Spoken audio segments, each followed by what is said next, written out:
The types of inheritance. Now we need to know, how do people inherit? What do you mean, Sheikh?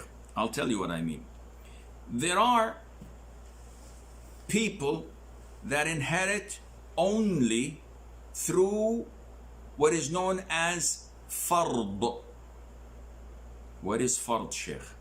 We mentioned that in the beginning and said that fard is a portion, designated, assigned share.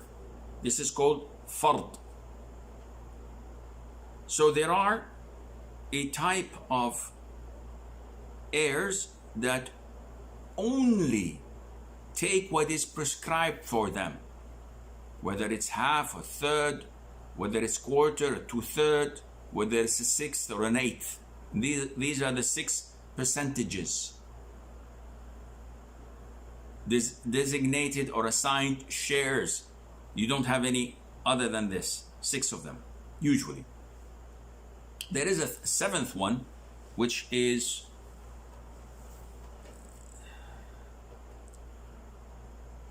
in rare cases where we have to deduct from the mother's share, though she is supposed to get 1/3, but we have to deduct it. It becomes 1/6 of the entire wealth, which is actually 1/3 of what remains after assigning for the husband and the father, etc. But this is something else.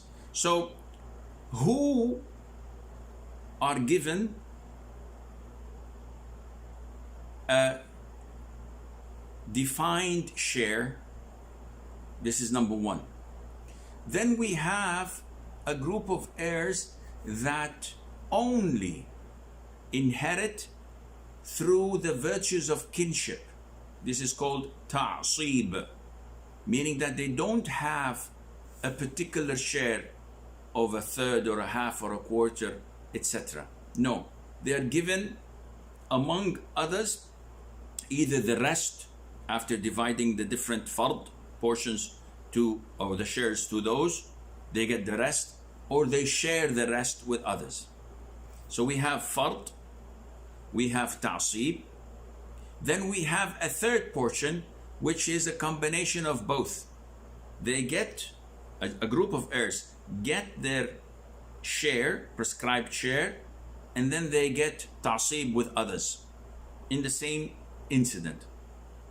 And the 4th type, who either get this or get that, but not combined. And we will give examples. I hope, inshallah, you will expand your horizons. Try to be a bit vigilant and agile in understanding. Maybe a pen and a paper would help, just in case we need to mention something that you need to write down. Maybe, maybe not. So who would inherit the assigned shares known as fard? These are 7 types of these heirs. 1, the husband. And we always know that the husband either inherits half of his wife's wealth or 1/4, depending whether she has children or not. This is mentioned in the Quran, chapter 4, Surah An-Nisa. Crystal clear. If his wife dies, leaving no children, he gets half. If she has a child or more, he gets 1/4. Full stop. But he doesn't get more or less than these 2 shares. Number 2, the wife, likewise mentioned. If her husband dies, leaving no children, she gets 1/4.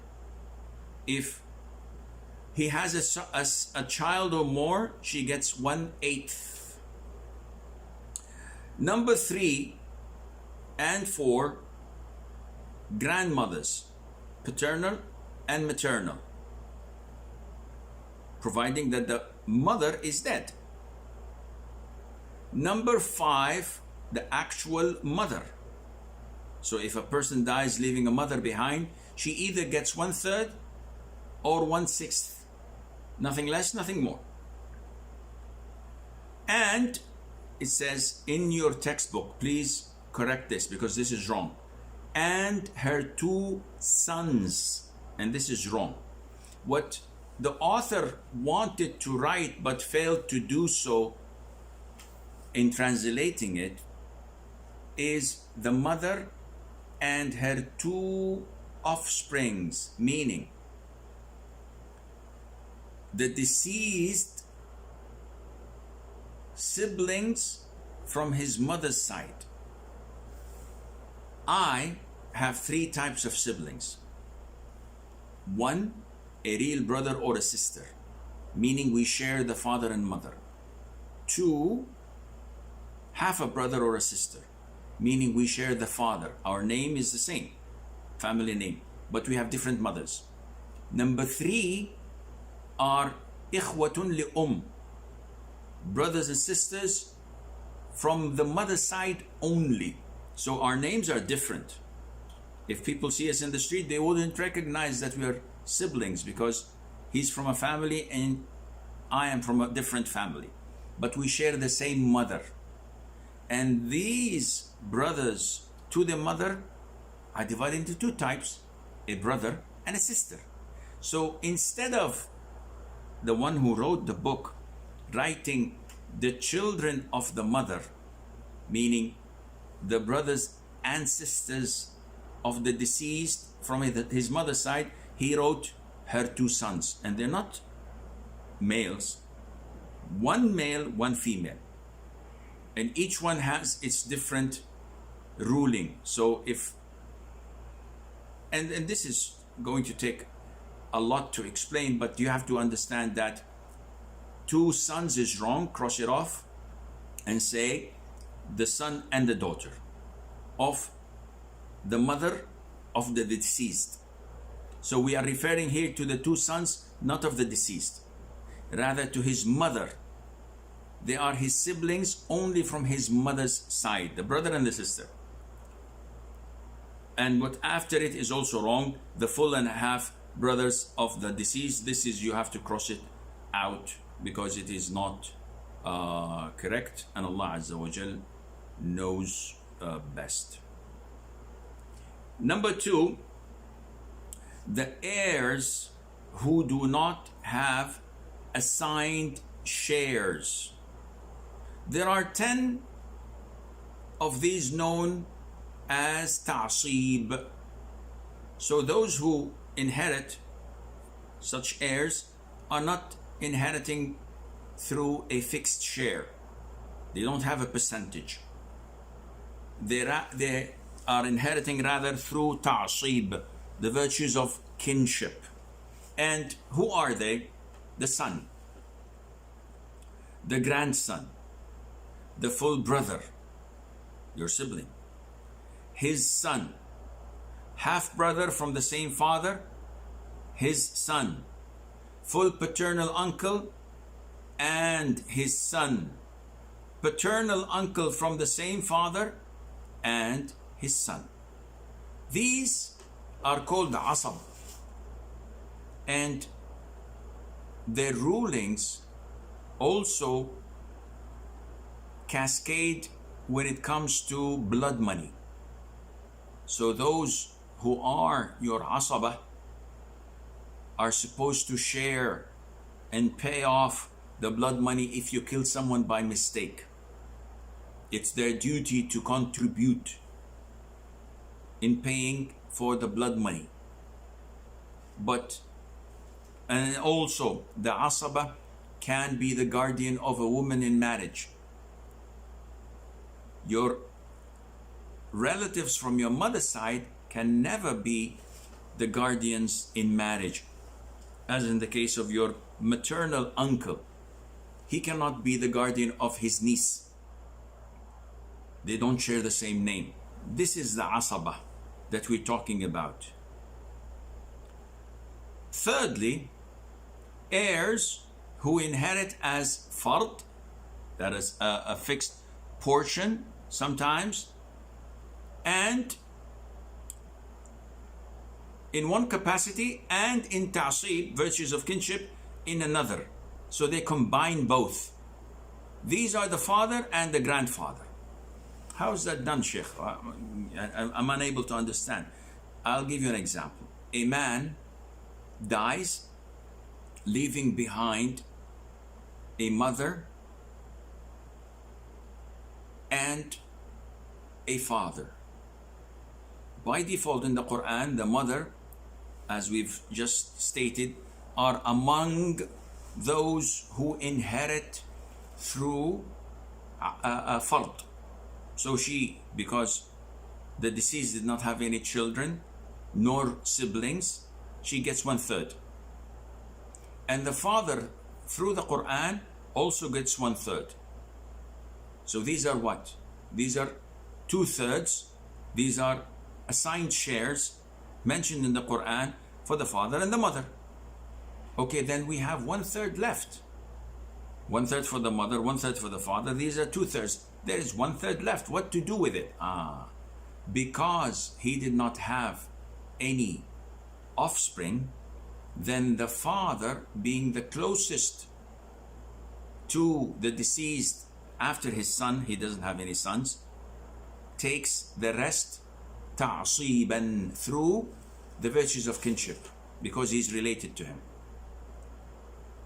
And likewise, the issue of ta'asib maybe is not very clear. Let us assume that a man dies, leaving a mother, a wife, and a distant cousin.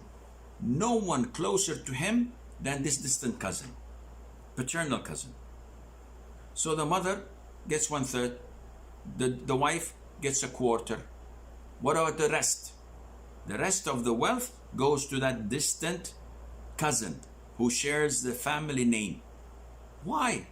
They haven't seen each other for forever. They've never met. Yes, but he is his kinship. He is Asabah. So everything goes to him.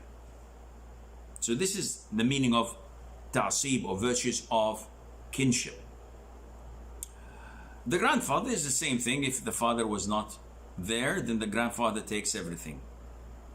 Now 4 are heirs who inherit. But before we go to 4, let's go to number 1. Those who inherit assigned shares. We've gone through this. Number 2, heirs who do not have assigned shares. And the first one is a son. So explain to me, how does the son thing work? Okay, a man dies, leaving one son, and a mother, and a father, and a wife. So the wife automatically takes 1/8 because the deceased had a son. And the mother and the father, both, each one gets 1/6. The same reason, because he had a son. So 1/6 and 1/6, these are 2/3. And we have a 1/8 for the wife. We have to make a calculation. I don't know what's called in English. I think to look for the common denominator on the lower part of whatever is called, and then we reach a conclusion and know the portion of, or the rest of the wealth. Where does the rest go? It goes to the son. Whether it's big, it's small, it is called, the rest goes to the son. Ta'asib, and virtues of kinship, and he's the strongest. The son is stronger than the father in inheritance. The father gets only 1/6. He doesn't get everything else because there is a son preventing him from that right of his. So number 4, heirs who inherit as a fard in one capacity and ta'asib in another capacity, but do not combine both. I don't know if I made some examples here, but it seems that I have not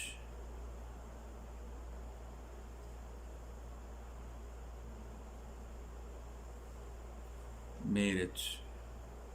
I did not save it, apparently. which is very smart of me. I often do this, no problem. So going back,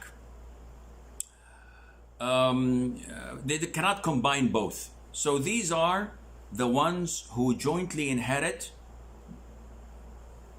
In the text it says those who jointly inherit one half of the estate except the deceased husband, and the ones who jointly inherit a share of the 2/3. This is too confusing. Who are those who can inherit both? And the scholars say that there are 4 types of heirs. 1, the daughter. 2, the daughter of the son, the granddaughter from the son's side.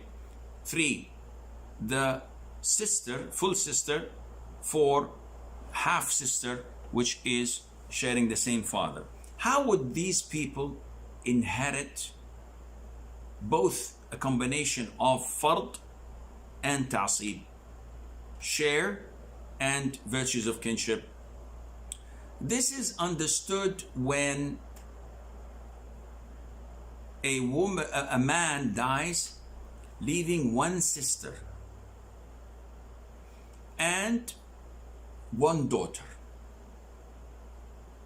So the daughter by default gets half. This is her share. Allah says, يوصيكم الله في أولادكم للذكر مثل حظ الأنثيين فإن كن نساء فوق 2 فلهن ثلثا ما ترك وإن كانت واحدة فلها النصف. If he leaves behind one, she gets half. So he left one daughter, she gets half. But now we have a sibling, a sister, and both the sister and the daughter are considered to be women, and the ayah says if they were 2 or more, they get 2/3. What to do? So okay, we're not going to deprive the sister. The daughter got 1/2. How to combine this with the sister so that they both get 2/3? We allocate 1/6 to the sister.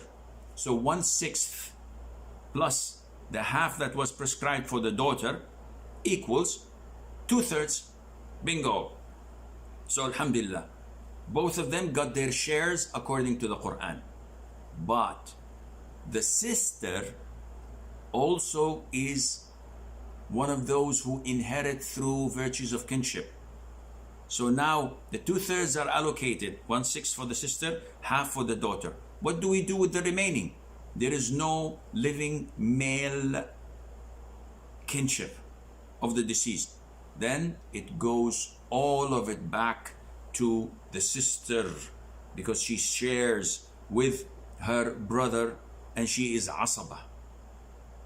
And she gets both fard, 1/6, so that it completes the 2/3, and the rest of remaining wealth because of her kinship to that person. And the same thing goes with the granddaughter, and the same thing goes with the sister and the daughter, etc. Is to tell you exactly who inherits this assigned share. So for example, when we come to speak about the half, which is the biggest share, which is the second biggest share, we have 2/3 and we have half. So who inherits the half? In the book it says there are 5 kinds of heirs that may take share of 1/2. So once you program yourself and remember this, this would easily help you solve problems of inheritance in the future. So the husband, this is mentioned in plain black and white in the Quran. His wife dies leaving no children, he gets half. Who leaves no children? The deceased. So if I'm married to a woman and she's barren, or she never had children, or all of her children died in her lifetime, but I have 10 children of my own, and my wife dies, how much do I get from her wealth? Half of it.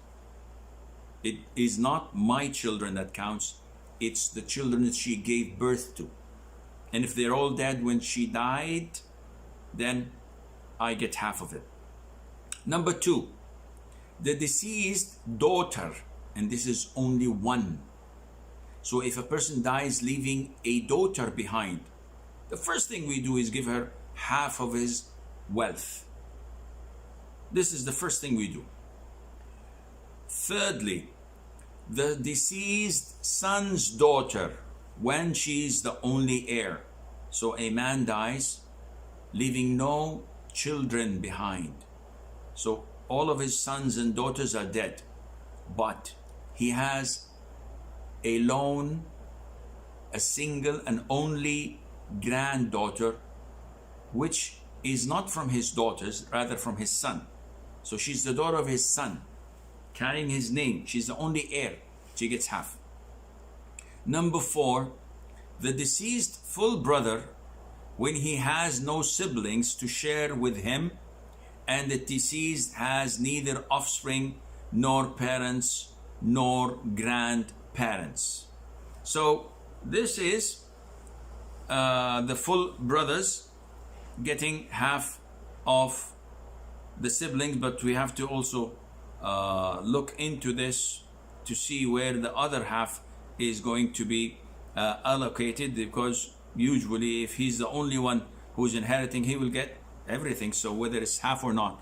So, but again, and fifthly, the deceased half sister born to his father when she has no siblings to inherit with her, and the deceased has neither offspring nor parents or grandparents nor a full brother or a full sister.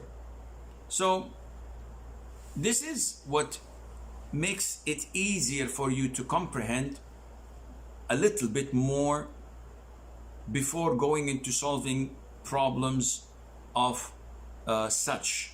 And maybe next time I will be a little bit more careful to note down some of the problems so that we can discuss them, so that not just only to solve them, because we have to understand how inheritance is divided.